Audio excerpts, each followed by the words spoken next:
Some people have been bullied. Some people are just stressed out. Some people are insecure. Some people are fat and overweight. I call myself fat because I was fat.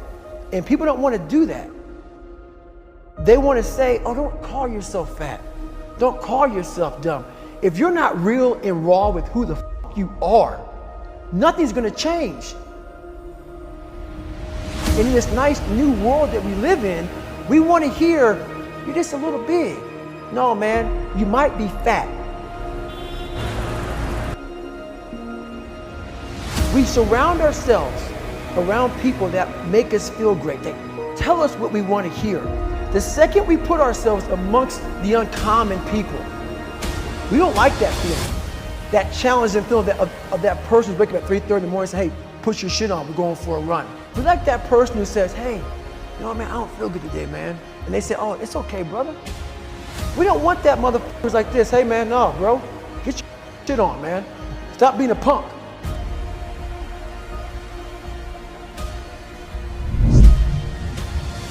This is all about the quitting mind. So what's the quitting mind? So let's say it's day one of a job interview. We all know what it feels like. You have your clothes laid out. You got your food ready to go in the morning. You've been preparing for weeks and weeks and weeks. You show up and you bring your best self. You get the job. Merry Christmas. All right. After a couple months, you start showing up to work a little later. You don't look as good. Your clothes aren't laid out. Your breakfast isn't ready. Your mind's getting softer. We do that with everything in life. When New Year's coming up, guess what? Don't have a fucking quitting mind. Repetition every day. Stay hard. I believe that most human beings are only living at about 40% of their capability. The mind has a governor, like a car.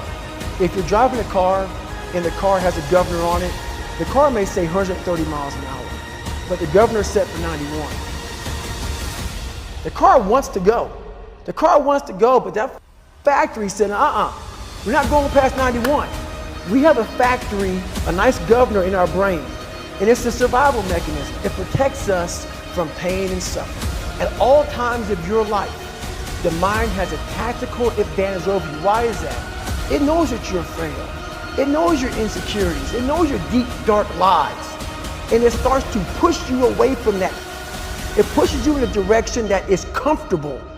The mind controls everything. You get to 40%, your brain says, we're done. Let's roll, man. This is starting to get painful. This is uncomfortable. So you sit down. You have to figure out ways, and everybody's different. That's how the book kind of talks about, like we all have these things about, 5 steps to this and 4 steps to this. It's a lot more than that. That's all bullshit. It's a practice that you have to, it's a habit. So if you know that at 40%, I'm feeling pain. At 40% I'm feeling pain. That's where the 40% rule kicks in. Now it starts. Okay, I'm feeling pain. My mind's saying all to me. It's saying get out of here, run, flee. The fight or flight kicks in. Okay, we're done. We're not good enough. It starts telling you all these things. You start to believe it because the mind controls all.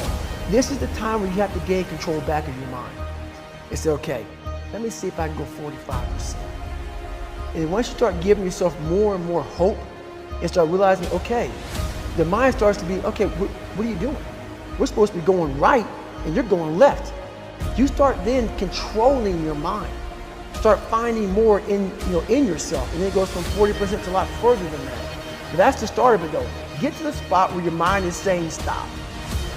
Wherever that is, you gotta get there first. And then that's when that starts to work for you. You gotta control yourself in that moment. Well, it's that time of year again, we start to feel real happy. Why? Because we're not going to work. If you believe in Santa Claus and you celebrate Christmas, you're looking forward to Santa Claus coming down the chimney, giving you some presents. It's a real good time of year. So in that good time of year, we start to feel real good about ourselves. Start to feel great. So we start making promises to ourselves about, hey, I'm gonna lose some weight. I'm gonna do better in school. I'm gonna be better here, be better there. But guess what happens? The real Merry Christmas happens when all of that noise is gone. It's quiet. And it's you against you. And now all those endorphins are gone. And I promise you, man, by getting up early and getting after it to go lose weight, study harder, guess what? It's a lot harder now. That repetition becomes a lot harder now. So a lot of us can't do things on our own. So find somebody in your life. So when you throw that towel in, they throw that motherfucker back at you and say you're not done yet. How are you gonna feel, man, when you accomplish this goal coming from that point? Coming from the fucking hell you came from. A lot of people start from a good starting point. They have a good foundation. What if you can surpass all these motherfuckers? What if everybody who was way up here started up here, and you started with no legs. You had to grow fucking legs to even start walking, and then crawling, and then running, and then you start passing people with all this given to them. This might be exactly what I need. The darkness is exactly what I need. It's how you look at your situation.